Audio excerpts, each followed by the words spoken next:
My name is Barbara Rosenberg. I'm with ElderWorks Educational Services. Welcome to everything you need to know and want to ask about funerals, cremation, and pre-planning. Just a reminder that this event is being recorded to Facebook Live. ElderWorks Educational Services is a not-for-profit 501c3 corporation whose mission is to provide older adults, seniors, and families information, referrals, and guidance for senior living, home care, and support services to help make appropriate decisions. This includes education on senior topics for community members and professionals. The guidance we provide will help seniors stay home well or transition successfully into a new senior housing opportunity. Today's presentation is a community event, and we're very, very honored to have Jennifer Lucarz from Glueckert Funeral and Cremation Services. They're located on Arlington Heights Road, just south of Palatine Road. And I think that what we were talking about before this started, and just to keep in the back of your head, is that a lot of what ElderWorks does is that we provide every tool to help you and your family and anyone you know plan. It's all about planning to move to a retirement community, planning to go while you can, planning to sell a home with stairs if it's dangerous, planning for powers of attorney for healthcare, for property, planning for funerals, cremation, and pre-planning. It's all a part of like a life insurance policy, like anything else. So without further ado, Jennifer, I'm going to turn it over to you and come off the video. So thank you for sharing your knowledge with us. Thank you. Hello, everybody. My name is Jennifer. I am an advanced funeral planning specialist with Glueckert Funeral Home. I've been doing this for about 6 years now, something like that.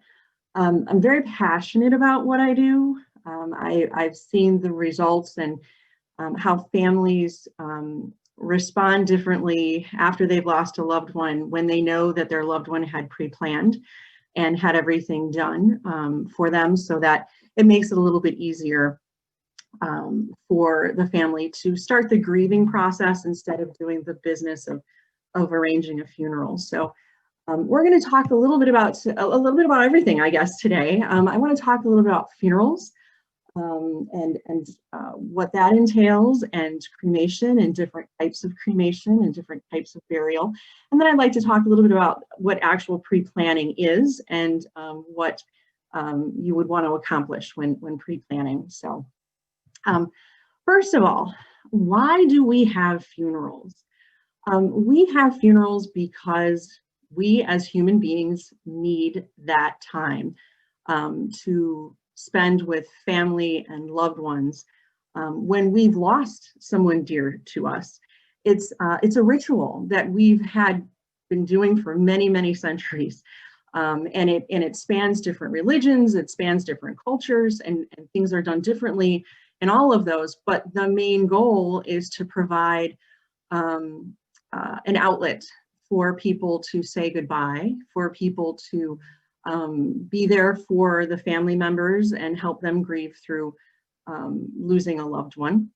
And, you know, we plan all kinds of things in our lives. We plan, like we have here, baptisms, birthdays, weddings, we plan graduations, we plan retirements. And these are all rituals that we do as humans to celebrate these things in our lives. And funerals are in that same vein. Even though we may have lost somebody, we still celebrate the fact that we knew them, that we loved them, and they were part of our lives. So the funeral, it's for everybody to acknowledge that someone has passed away. It gives that life, that person that had that life, meaning, and it encourages the grief to start for everybody. And a lot of times, and I noticed this as we have our funerals and visitations here, when we pass by the room or I go in there to place flowers for the family, I hear the stories. I hear the families that are standing around the photo boards or the video that's going, and they talk about, do you remember that time when we were at Aunt Jenny's in the North Woods? Do you remember when Uncle Phil did this? And those are the moments that people need to work through their grief and realize that they've lost that person, but not the memories and the love that they had for them. It also, having a funeral and a visitation or any type of gathering after losing a loved one, it offers us hope because it is a difficult time, and it offers us hope that, you know, we will continue on and we have our family and our friends and our neighbors and our coworkers around us to work through the grief of losing somebody. So I want to talk a little bit about funerals, yes, but disposition and choices that we all need to make in order to pre-plan a funeral.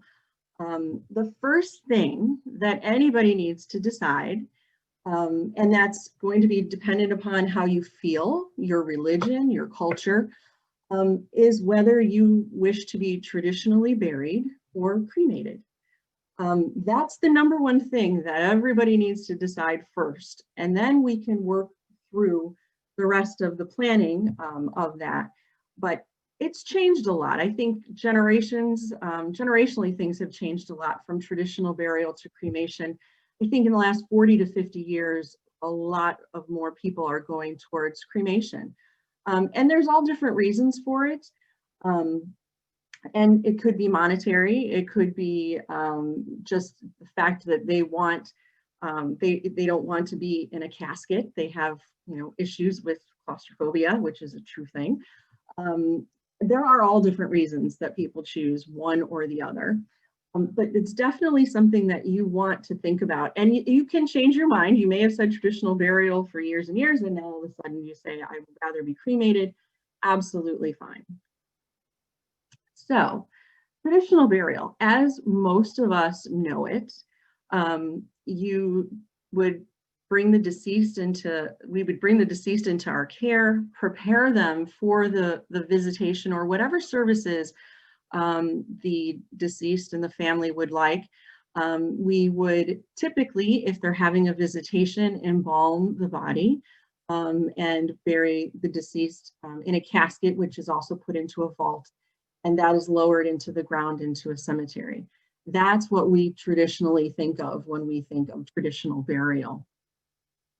There are different types of burial, and I say this only because there are different ways, and again, all religions and cultures are different. This is typically what we see and what options are available, is having a 1 or 2 night visitation. Some of you may remember 3 nights.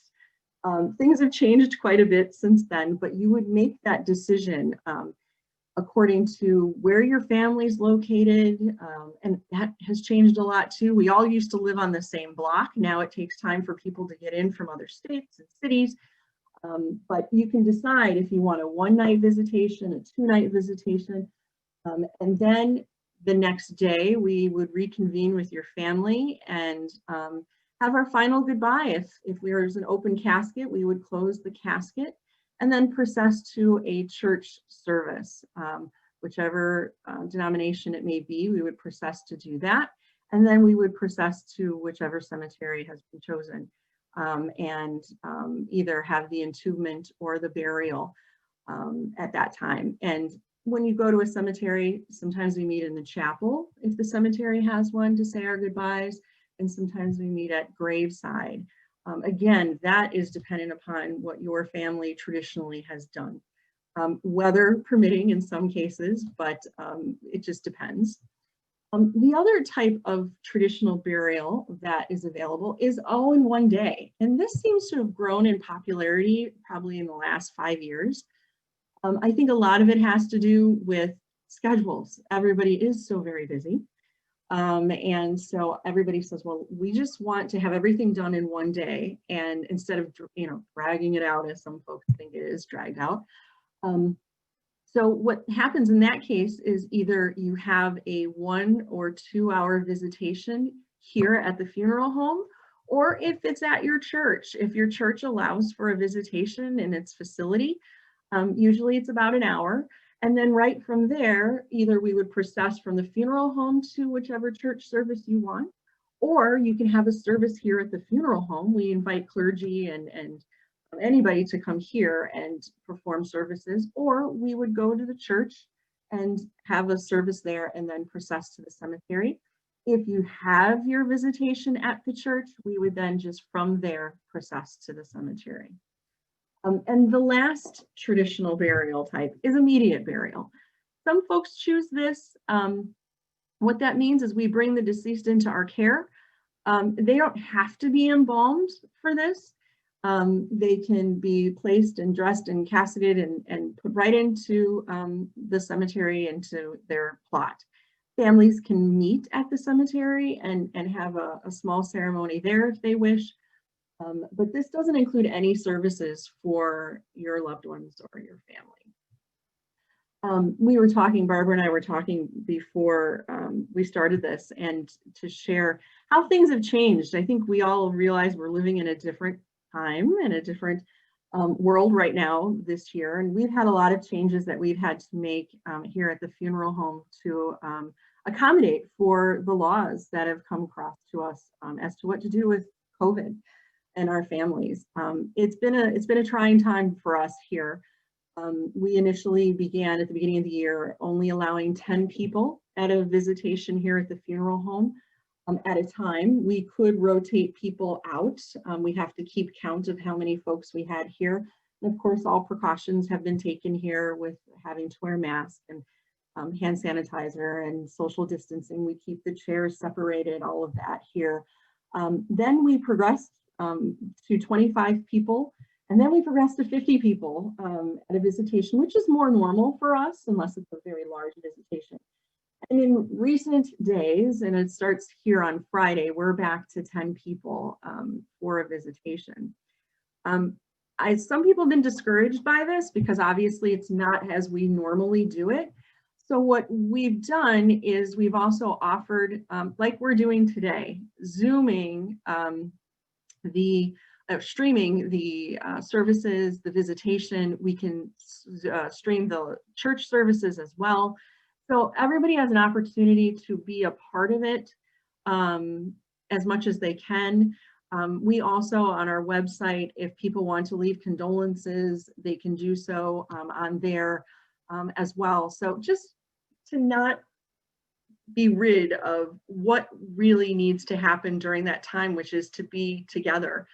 However we can do it, we've tried to do our best in making that happen. So I don't want anybody to be discouraged that we're in this time and you can't do anything, because you can if you wish. So let's talk a little bit about cremation. Like I said, in the last 40 to 50 years, it's really grown in popularity. Though it's been around for centuries, it's really become an okay thing to do, I guess is the best way to put it. Religions have now, a lot of religions, I should say, have said it's okay to be cremated. Not all. So everybody feels differently about cremation. But what cremation is, and it's a method of body disposal. So a lot of people say, I want cremation, and absolutely we can perform a cremation. What that means to us is that's how you want your body to be disposed of. It doesn't necessarily mean any of the services that can go with that, just that that's how you wish for your body to be cremated. And typically we are familiar with what's called flame cremation. So we bring the deceased into our care, we prepare them for the cremation. Everybody is placed in an alternative container, it's called. Essentially, it's like a cardboard container. And then that is what's brought to the crematory. And so everybody all the deceased is put through that process in order for the cremation to be performed. There also is something that we offer here. I don't know about all other funeral homes, but we offer flameless cremation. It's called aqua green. It's a water-based disposal of the deceased. And it's a little more eco-friendly, I guess. So some folks are kind of thinking that that feels like a better option for them. It just really, everybody's so different on what's comfortable. So we wanted to give everybody the opportunity to do either of those. So there isn't much of a difference in price for us either, so that wouldn't drive the decision. It's really just a matter of what feels most comfortable. So let's talk about 3 types of cremation. So a lot of folks used to believe, and I think we've changed a lot of that in the last few years, that when you are cremated, that means you can't have any services, and that's not the case. We can still have that visitation, that gathering that your friends and family may need. We can still embalm the deceased. We can still place them in a rental casket in this situation, and go through all the same steps that you would as if you were having a regular traditional visitation. It gives still people that opportunity, like I've said, and I'm going to say it a lot during this, that opportunity for people to celebrate someone's life. So in that case, again, there's the rental casket, and then the deceased is placed in there. And then we have the visitation. We still go through this ceremony of saying goodbye, closing the casket. If you have a church ceremony, we take that rental casket with the deceased to whichever church. And then after church, that ceremony, then we bring the deceased back into our care. And at that point, your family can then disperse or go to a luncheon or whatever the family has decided to do. After that is when we prepare the deceased for cremation, and the cremation is then performed. After that, we receive the cremated remains and we place them in whichever urn the family has chosen. And then the urn is given to your next of kin or whoever you've designated, if it's a power of attorney, healthcare. So that's the first type of cremation. The second type of cremation, and a lot of folks do this too, and this is cremation with a memorial service. So in this case, there isn't a visitation where a body is present. It's simply we bring the deceased into our care, prepare for the cremation, perform the cremation, and then the cremated remains that are placed in the urn are then placed in one of our chapels. And we have a memorial service where friends and family come and gather and have that opportunity to share stories and be there for the family and start the grieving process. With the memorial service, just like a visitation, we invite our families to bring in anything that reminds them of their loved one. I had a lady, she collected red hats. We had probably 75 red hats all over the chapel, but it was comforting for the family and for her friends and loved ones to be remembering her that way. So we always encourage people to bring in photos and anything that reminds them. I had a gentleman who raced dirt bikes. We had 2 dirt bikes in that, was part of his life and part of everybody that knew him. So in our business, we never want to say no to a family. So if it's legal, we'll more than likely be able to do it for you. So with that memorial service, again, the urn is placed on a table. You can still do a flower urn surround, something like that, and put pictures, even though the body isn't present, just to have a memory of that person and what they looked like. You can also do a memorial service in a church. So the urn would be placed at the front of the church, and then the ceremony would continue. Then afterwards, the family would disperse. So you can do it either way. Some folks too, they choose to have a memorial service at their home.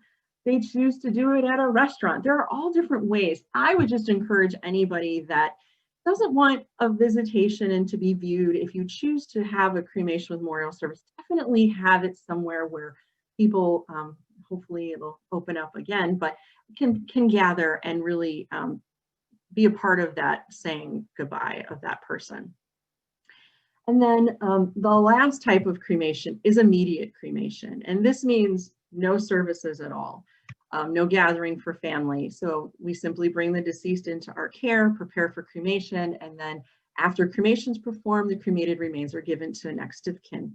And sometimes people do that, and then down the road, they have that home memorial service or something like that. So then that could work too.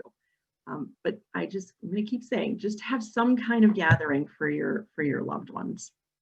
There is another, and I don't know if call it a type of cremation, but another way of disposing, it's a disposition of the body, is anatomical gift. And a lot of folks ask me about this. So if you choose to, and we used to say, donate your body to science. If you choose to do something like that, research the organizations that do that. There's Anatomical Gift, and there's Gift of Hope. The Rush Hospital Alzheimer's study, they do that. What that means is that you are authorizing whichever organization you choose to use your body for science. They will harvest whatever they need to look at and to do their studies. And after they've removed whatever they need, they will cremate you there. And then your cremated remains will come back to us and to your loved ones. So you definitely need to register with whichever organization you choose. And then if you choose to pre-plan, which I hope everybody does, then we would have all the paperwork here to know after we bring you into our care, we'd know where you would want to, what organization you want us to bring you to, so that we can have that donation process begin.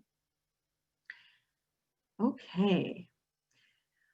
So now let's talk a little bit about, I guess, the business of arranging the funeral. So even this all the same, even if you're pre-planning or if your loved one has passed away without pre-planning and you're doing an arrangement after they've passed away.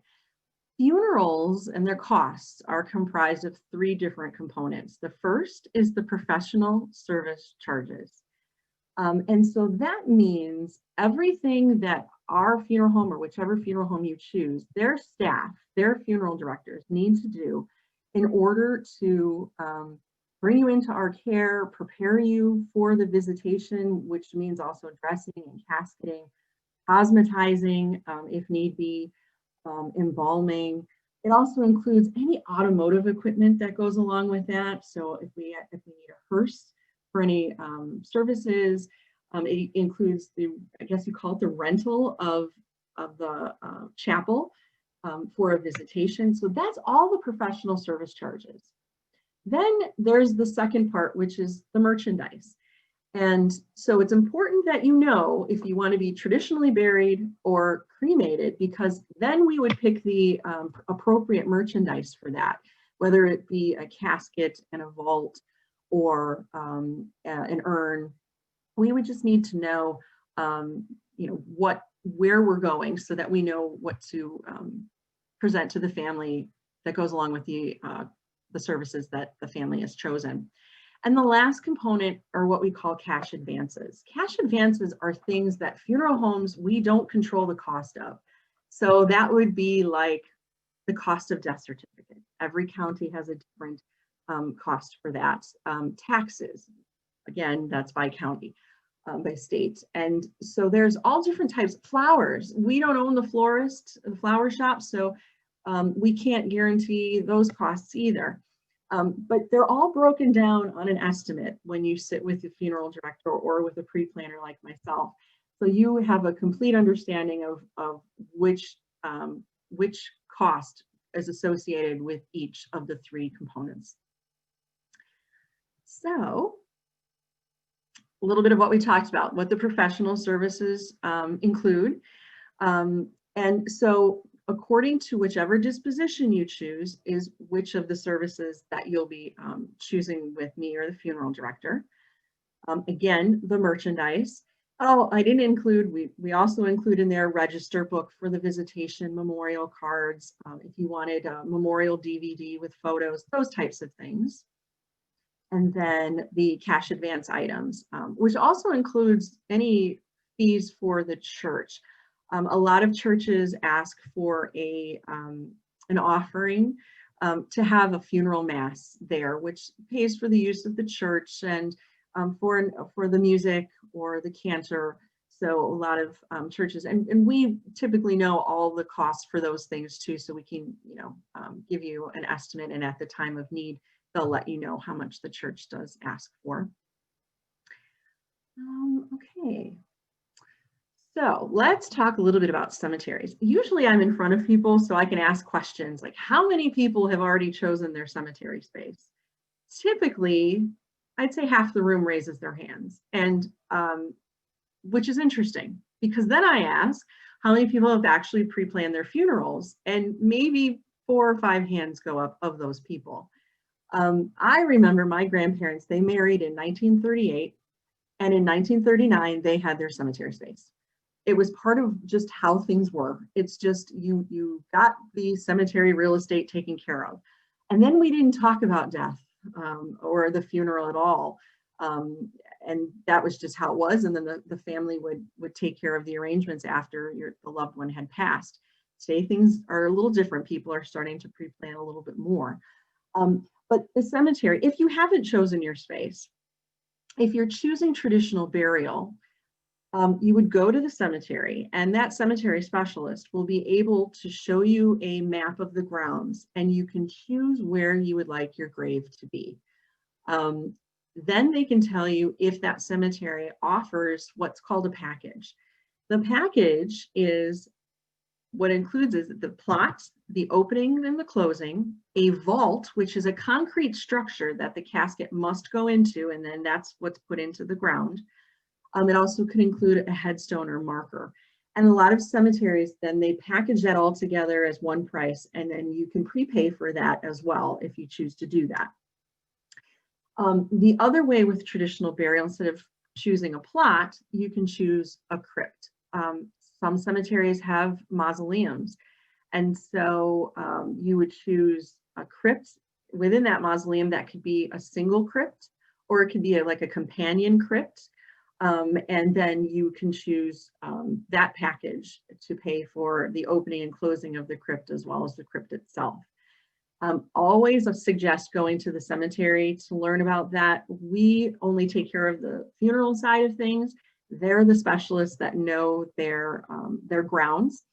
They'll also know if you choose a plot, if you wanted to be buried in the same plot as someone, a spouse or a child, they'll be able to tell you if the plot that you're choosing is deep enough, if you want both traditional burials, so 2 caskets in 1 grave, or if the plot that you choose can only handle a casket and an urn, then you'll know, which disposition you'll need to choose. So you definitely want to go there and explain to them what your thoughts are for your disposition so they can share with you what's available. And so then there's also, you can bury your cremated remains. They call it inurnment. And so you can bury cremated remains in a grave, and you would purchase a package just as you would if it was a traditional burial. You would purchase a package that would open and close the grave, that would include a vault, because urns also need to be placed in some type of concrete or heavy structure and then placed into the ground. So they can direct you as to what package you would need for a headstone or lawn marker. Jennifer, quick question. Someone wrote that they bought and paid for their burial at a cemetery years ago. Mm-hmm. But now they choose to be cremated. Mm. And what do we do? With COVID, we now need to finalize everything sooner than later. Mm-hmm. And I guess that addresses too, can plots be sold? They can be sold. It's I would contact the cemetery and tell them what you're thinking. Now, the plots can be sold, and by law can only be sold for the price that you purchase them. It's not like real estate where it goes up in value. So there are cemetery brokers, like real estate brokers, that actually do this. Or the cemetery themselves, they may have a broker or someone there that can direct you as to how to take care of that. But I would definitely contact your cemetery and tell them, how things have changed and what you want to do, and they'll be able to guide you. Okay. So we were talking, inurnment for the cremated remains. Here's the other thing. If you purchase, I'm just thinking about the person who asked a question. If you purchased your plots and a package for traditional burial, which am I getting that right? It could be. You can still have your urn buried there if you wish. So it doesn't, just because you bought the package for the traditional burial, you can still have an urn buried there as well. So, but definitely contact your cemetery and find out what they can do to help you. Let's see. The other thing about inurnment is you can choose to have your urn placed in a columbarium wall, or a niche wall, as we call it. So it's a wall that's full of little doors, and essentially that door is opened, the urn is placed inside, and the door is then sealed.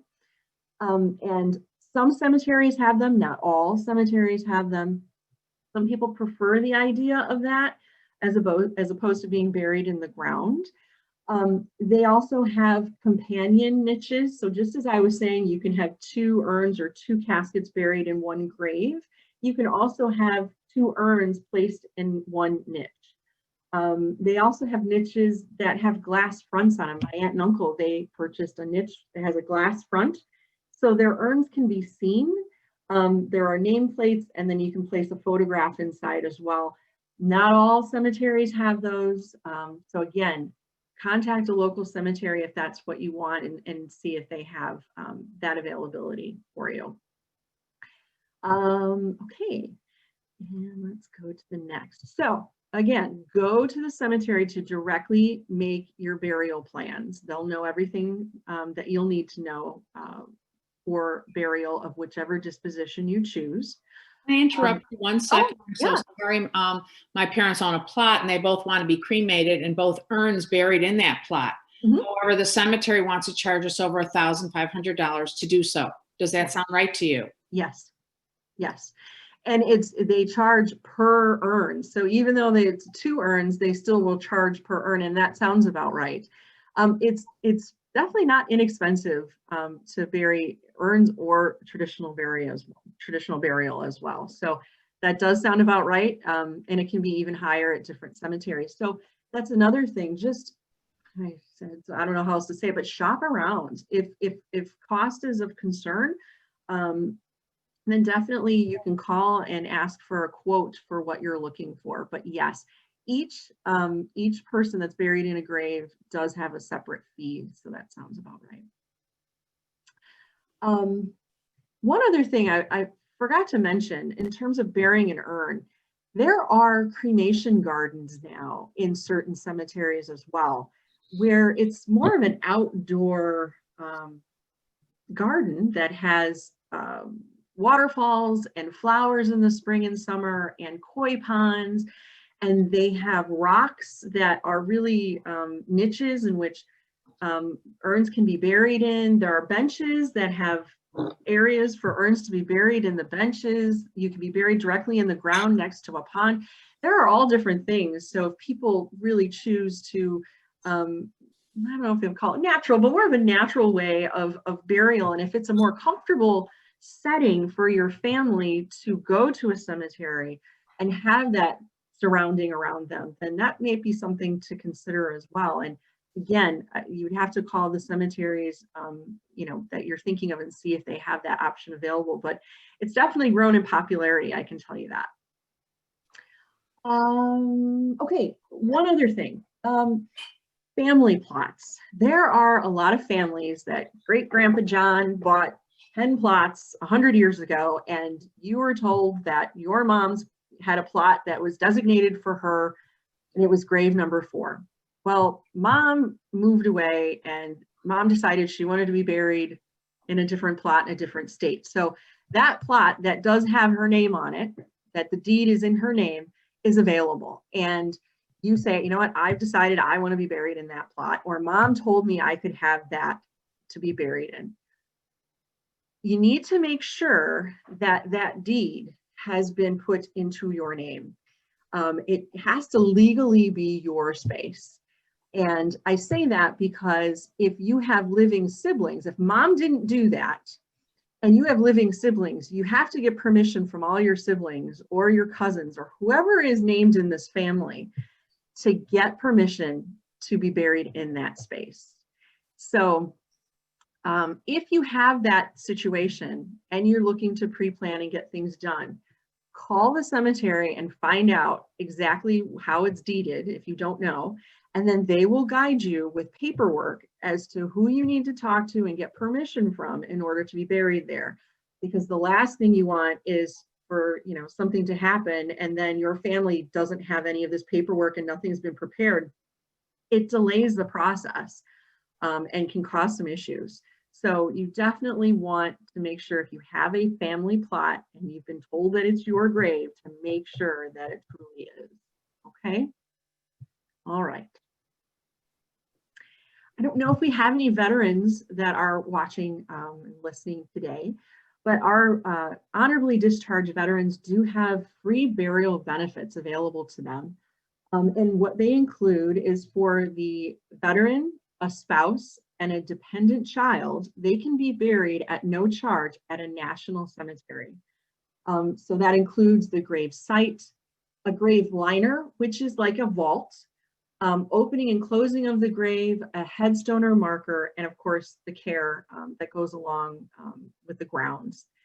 It can be a cost savings, quite a cost savings, as that person that asked a question, a very good question, that $1,500, if your loved ones are a veteran and they're qualified, then you can be buried there. The closest to where I am in Arlington Heights is Abraham Lincoln National Cemetery.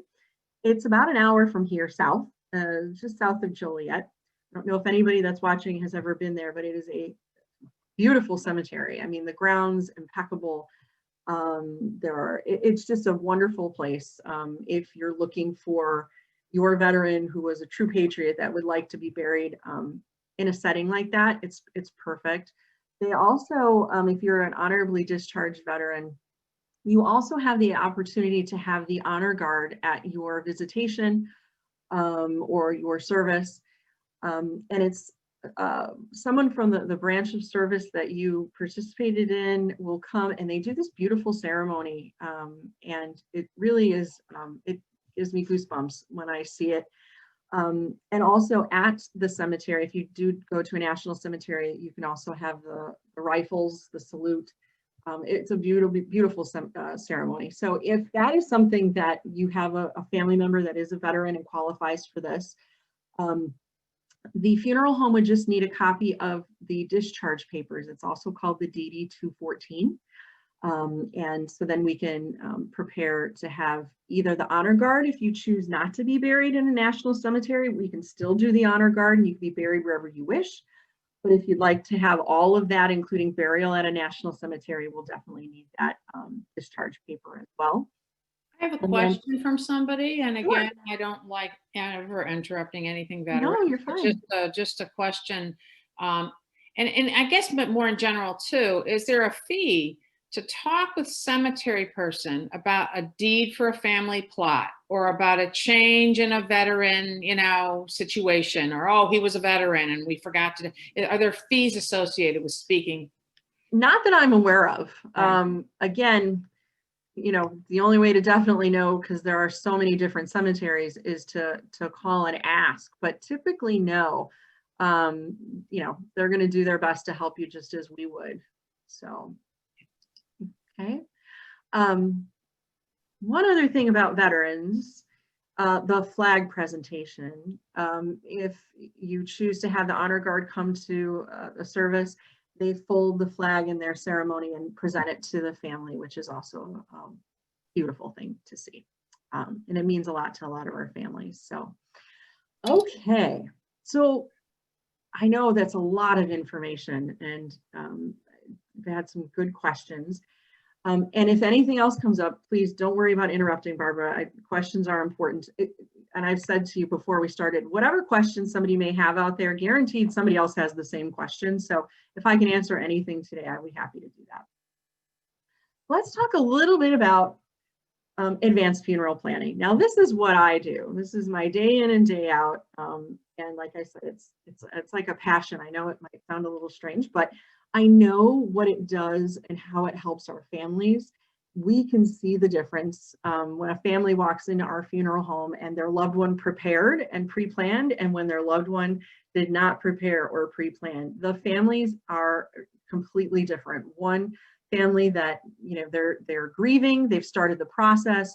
The other family may be full of anxiety. They don't know what to do. It may have been a sudden death, and now all of a sudden, nobody even talked to their loved one about what disposition they wanted or where they wanted to be buried or any of those things. So we definitely want everyone to at least start talking about it, because as this says, 80% of people surveyed think pre-planning is a fantastic idea, which it is, but really only 40% of them actually do it.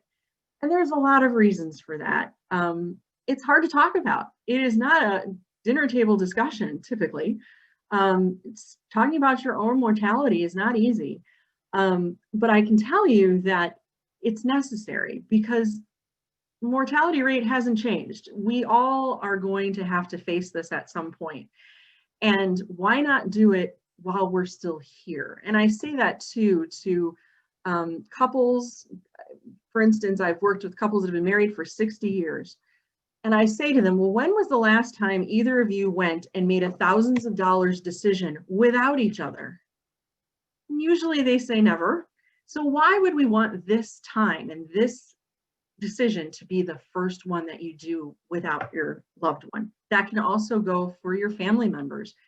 If your father passes away and you've got 4 siblings, that's not the time that you want to start doing this. You want to have talked to dad before he passed, so that everyone's on the same page and knows what he wants, because families are very different. And I would love to say that every family gets along. I know in my family that's not always the case. Everybody has different opinions.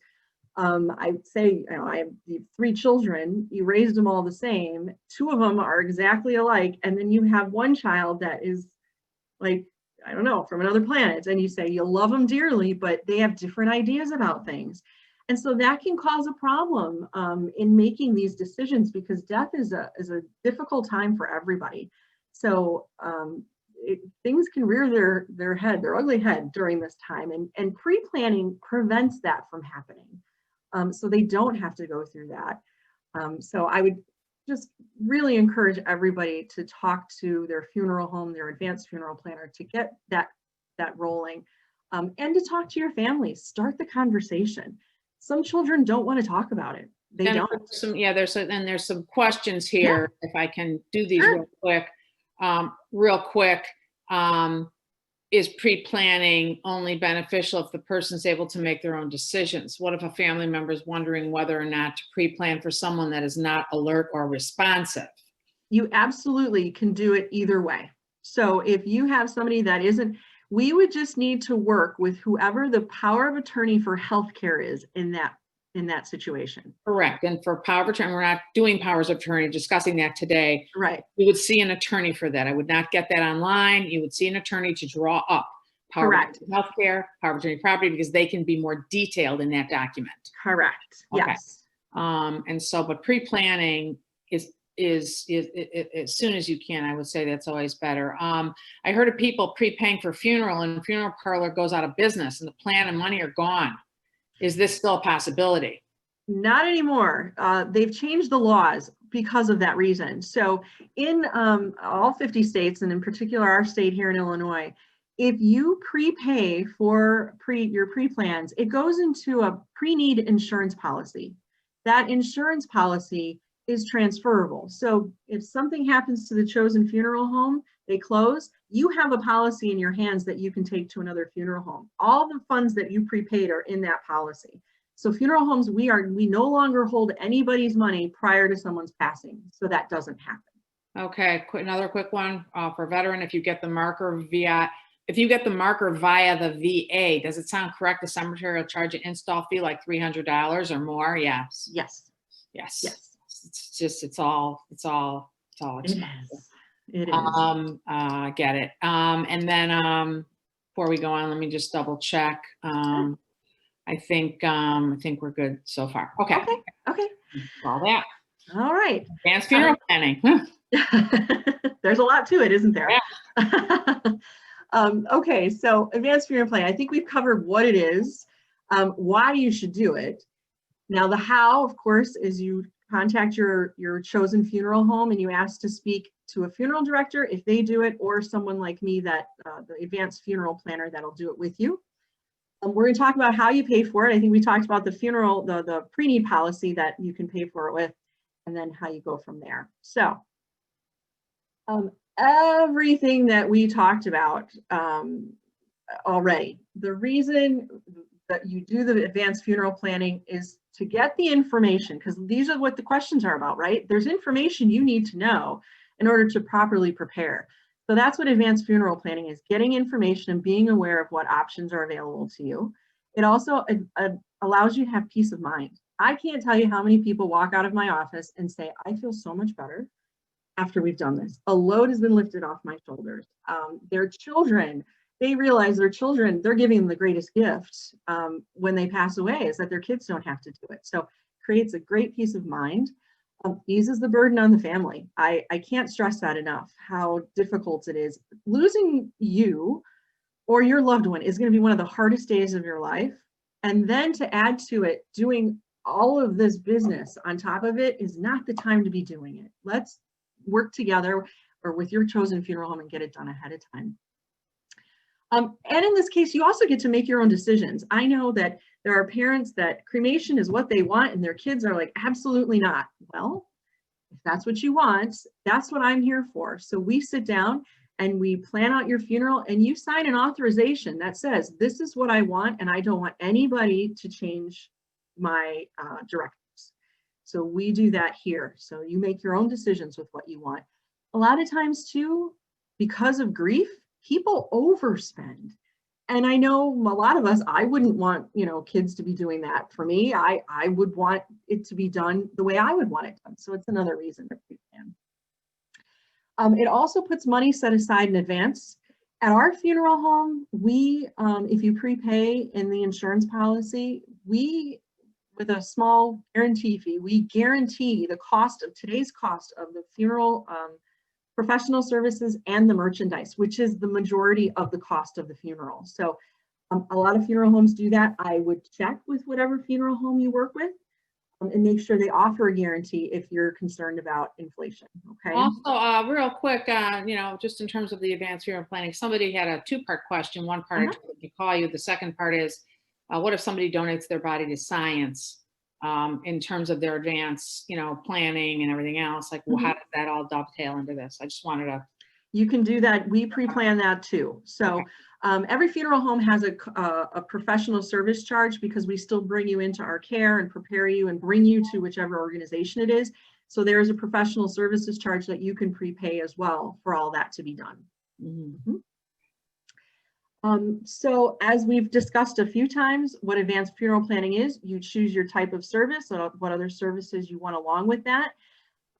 I ask a lot of questions because it's easier for me to then guide my families as to what's going to work best for their kids, for them, for their spouse. And logistics have a lot to do with this. So definitely be planning to take time with your advanced funeral planner so they can get to know your family and your situation to give you the right advice. And then you're going to plan the details of your funeral. We can even choose the type of flowers. We can choose how many flowers. We can choose if your family chooses to have memorial cards, or some people call them prayer cards with images. You can choose images. You can choose prayers. We can work together and choose, what clothing will match, if it's a concern of yours, with what casket you choose. I mean, we're talking A to Z, everything planned out to the T, so that you know exactly how things will be done. And so will your family. The idea is that after someone's passed away, your loved one or yourself have passed away, that your family comes in and sits with the funeral director. The funeral director opens a folder and everything is laid out. And all you do are pick dates or times. So that's the idea. So we've already covered this, why you should consider it. I hope I've made a case for that. I think everybody should at least begin the conversation. Because when a person passes, there are so many overwhelming decisions to be made. And I've said it, on the worst day of your life. And it is. It's a terrible day, but it can be made easier if you just talk to somebody ahead of time. And most of these decisions have to be made within a 24-hour period. And that's just even more of a time crunch because we don't know how our loved one's going to pass. That could have been, you could have been in the hospital for 3 days and now you have to come to us and you're exhausted. And now we have to go through all of this. And we just don't want that to be the case for anybody. I don't know if many people have dealt with Medicaid. I know I've seen, and I've seen on the ElderWorks site that there have been many educational webinars about Medicaid. We also deal with Medicaid on our end in that if somebody chooses to pre-plan and prepay for their funeral, it is a protected asset. And it probably, I think, is the only protected asset somebody would have if applying for Medicaid. So we have a lot of folks that that pre-plan before they even are on Medicaid or even thinking about it because they know that it's a protected asset if, you know, somewhere down the road that does happen, that you're on Medicaid. And a lot of it, I'd say 50% of the people I meet with are in that position. And I think a lot of it is we're living longer and we need more care. So, you know, there's a statistic. Yeah. And Medicaid's doing a 5-year look back on spending.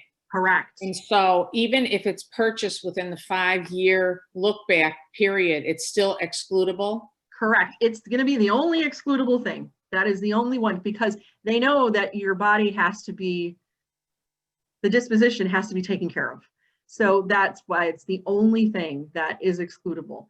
In fact, if you are applying for Medicaid, they'll tell you to go to your local funeral home because your funds are dwindling. They'll tell you to go with what you have left to make your plans. And that's, I get those calls all the time. So it's something to consider, definitely, to think ahead in the planning of all of this, right? Okay. So how do you pay for your arrangements? Well, it used to be, you know, you used life insurance. I think life insurance has become something that's changed a lot too, because if you are going on Medicaid, that life insurance policy you have, that whole life insurance policy, excuse me, is considered an asset because it has monetary value to it. So Medicaid says, well, you do have money, you have a $100,000 policy. So they will require you to cash that in to still pay for medical expenses until you go on Medicaid. So we all good intentions, we have that life insurance policy, but we really don't know if it's going to be there for what we intended it to be there for. And in some cases, you know, life insurance really was intended to keep the family going if God forbid something happened, not necessarily for your funeral expenses, which I think has been the case of a lot of people think of it that way, but it's really intended to help your family move on after you've passed, and if they have to make different financial decisions for themselves, if the main source of income has now gone. Definitely don't want to rely on family to pay for your funeral arrangements. And I say that, number one, because it could cause a lot of issues. I always say half of my job is I'm here just to make sure that your family keeps talking after the funeral, because our job is to make sure everything's done beforehand so that there aren't any issues that come up with that. Personal savings, I heard a statistic recently. We will spend 2/3 of our personal savings in the last year of our life being on medical costs. And I have to say, I see that when people come in, you know, with the Medicaid requirements of spending down their money and paying for their funeral expenses. And some folks put it on a credit card or they take a loan out for it, which I know sounds like a larger process. I wouldn't suggest that, but if that's what you want to do, you can certainly do that at the time of planning as well. We believe that there is a better way, and that's prepaying. All funeral homes believe this because they can guarantee your costs of the professional services and the merchandise. Nobody has to worry about who's paying for it at the time of need, and the funds will be there. And the funds will be there no matter if you move, if a funeral home closes, whatever it is, the funds are there to take with you wherever you may go. If you prepay and you decided you wanted originally a traditional burial, you put $15,000 in a policy, and then you called me up 5 years later and said, I've decided I want cremation, and the cost is going to be half the cost of that or a third of the cost of that, there may be funds that are left over that will go to the beneficiary you put on your policy. It doesn't always work out that way, but 9 times out of 10 it could. And if you decide to do something like that and you go on Medicaid, be aware if you downsize your funeral, whatever monies are left over no longer goes to the beneficiary you originally put on your policy. It now goes to Medicaid, to the state of Illinois. They take that excess proceeds. So that's a whole nother discussion, but just so you know how that works. And all funeral homes, they ask to be paid at the time of services. So it's easier if you have it prepaid. We just file a claim with the insurance company and they send the funds directly to us, as opposed to looking for them and trying to get them. Especially for kids, if they need to pay from mom and dad's life insurance policy, that could take some time to get money from that too. So, but again, 7 reasons. There's more than 7, but I can only fit 7 on here. Remove the guesswork for your family. Be remembered the way that you want. Cover the expenses now. Have the opportunity to lock in today's prices if your funeral home allows for that. Take your policy and your plan with you if you move or you need to go to another funeral home. Protect your funeral plans and have that peace of mind that you've taken care of everything. Just be aware, if you plan your funeral, that doesn't mean you've taken care of everything. If you paid for it, then you've taken care of everything. Just so your family understands what that means. We've had family, mom said everything was taken care of. And yes, everything was beautifully planned, but now we have to take care of paying for it. So just be aware of that. Somebody asked a question about Medicaid. If you're already on it, do you lose that excludable asset categorization? In other words, you did not do the pre-plan prior to going on Medicaid. Yeah, well, if you did that, you probably, if you're on Medicaid, you probably have just the $2,000 left. So is that meaning you want to pre-plan now? Or I guess. It's just a question. Yeah, I'm not sure. You can pre-plan at any time. And if you choose, I'm just not sure what funds you would have to prepay, I guess, is what I'm saying. Again, any questions can go directly to Jennifer, her Absolutely. phone and Absolutely. chat. And somebody's asking about your slides in terms of availability. This will be live. This has been on Facebook Live and it will be on YouTube within the week. Okay. So you won't look at it. And we have just a few minutes left, so we're doing really well. Okay, I'm almost done here. It's a lot, right? Right. So 3 steps. Make an appointment with your funeral home and your advanced funeral planner or the funeral director, however they operate there. Document and choose everything that you want and then fund it if you can. Most insurance companies, they offer payment plans. Again, the funeral home isn't making up the payment plans. We're not the ones doing it. It's the insurance company that the funeral home works with. They have different payment plans and options over terms and things like that.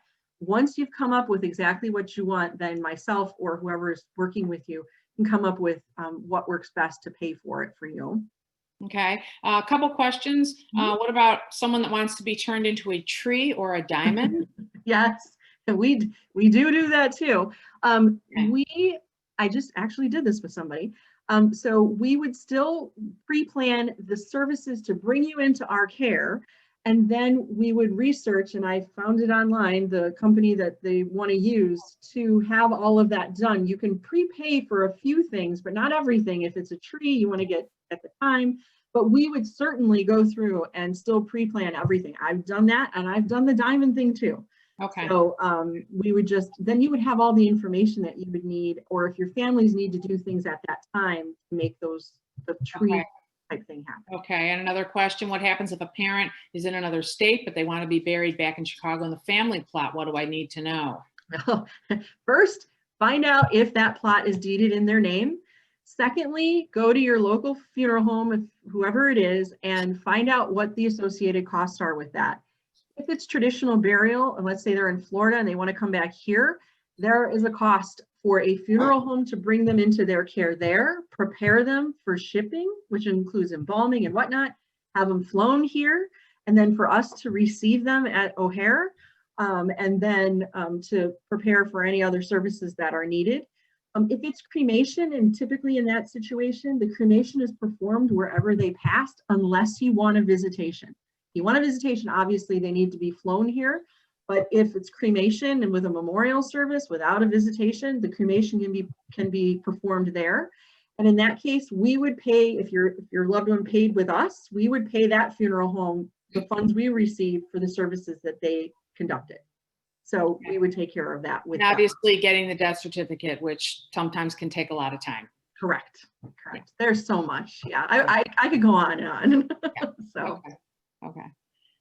So yes, so that is it. And my information is here. I welcome anybody to give me a call or email me with any questions that you might have. I'd be happy to help.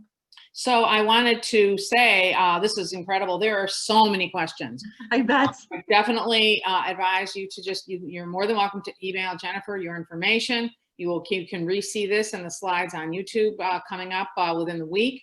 Her phone number is there. This is a wealth of information. And we will ask that you, and I put it in the chat, that there will be a quick survey that's going to pop up on your screen after the webinar, and we would very much appreciate your feedback.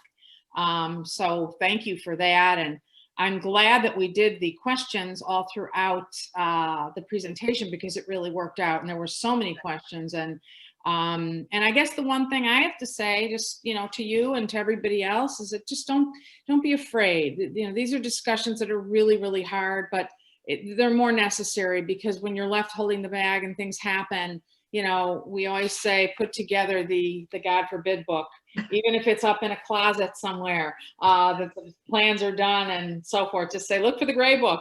That's really important. So Jennifer, thank you very much. Thank you for having me. And Emily, in terms of, because I know you're there, in terms of the survey, do we end this and the webinar survey will come up right away? Yes, the survey will come up on everyone's screen once we're done. Okay. Well, thank you everyone for coming. Thank you. Take a look at the survey. And Jennifer, thank you for all your time. Emily, our background, you do everything for us. We are so grateful to you at ElderWorks. We're so lucky. Thank you. Thanks, everybody.